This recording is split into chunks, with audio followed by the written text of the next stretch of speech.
Alright guys, how's it going out there? Rooster here in Tennessee. Fatboy 4-pill 2879C with sideband and AM. This is a customer video. Amp's already been paid for.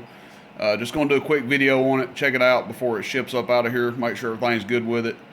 We're going to test it at 14.9 and we're running a Cobra 29 LTD with a RFX95 on it. This is one that RC's done up.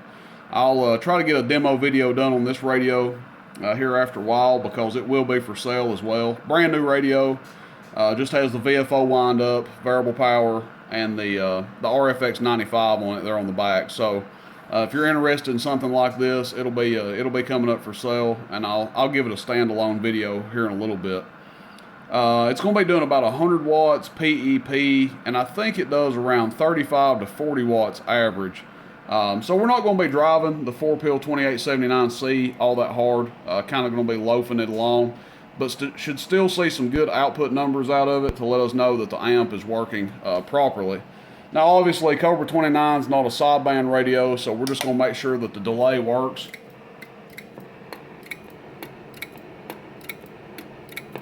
That's with the sideband delay. You can obviously hear the delay kicking in.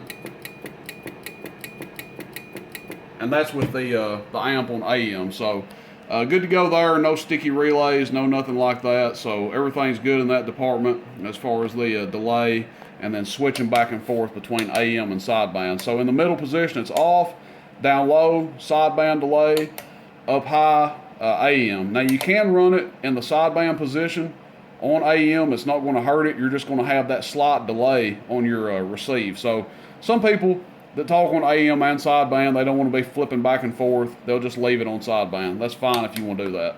We're going to test it on AM here.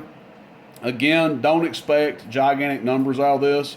These will take 200 watts plus PEP. I usually tell people 200 to 225. There are some people that run 250 to 275 into them. I would just be kind of cautious. If it was mine, I'd run about 200 watts PEP into it. But people do run 250 plus into them and get by with it all the time. So we're going to run about 100 watts PEP, about 35 watts average, give or take, and we'll see how it does. So first thing, average power. We don't have our peak kit on, looking at the bottom scale here. And that's about 180 watt dead key. I would feel comfortable running one of these amps with an overall dead key of 200 watts. So 300 and some change, we'll say what, 325 average.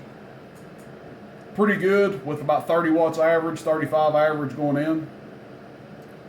And then PEP, hello, check 1 2 3, audio, check 1 2 3, audio, check 1 2 3, audio, check 1 2 3, audio 1 2, audio 1 2, audio 1 2 3, audio 1 2 3, audio. Swinging about 900 PEP, just a little bit less. And keep in mind that is with 100 watts PEP going in, so we are under driving it. If you guys want to know what it's drawing current wise, hitting it like this. Hello,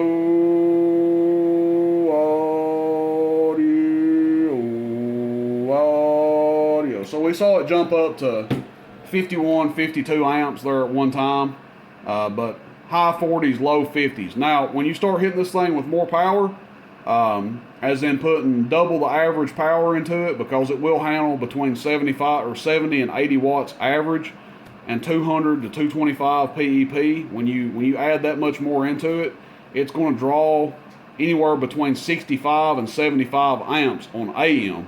On sideband, if you're running a sideband radio into it, it's going to draw close to 100 amps, give or take. So probably somewhere in the 90s. So just keep that in mind if you're driving at full output. Now obviously you hit it with something like a Striker 955 or a radio that's going to underdrive it a little bit, it's not going to draw that hard. But if you start driving it to max power on sideband, look for about 90 plus amps, max power on AM, anywhere from the high 60s to high 70 amps worth of current draw. So good running amp, should be a good one for the customer. Hope it serves him well. Again, Fatboy 4-pill 2879C with bias and sideband. Should be a good one for him here. All right, guys, that's it. Rooster in Tennessee. Questions, comments, shoot me a text, 423-299-3535. Also, check out the website, roostercb.com. Adding new items all the time. Everybody have a good one out there. Rooster in Tennessee. See you, bye.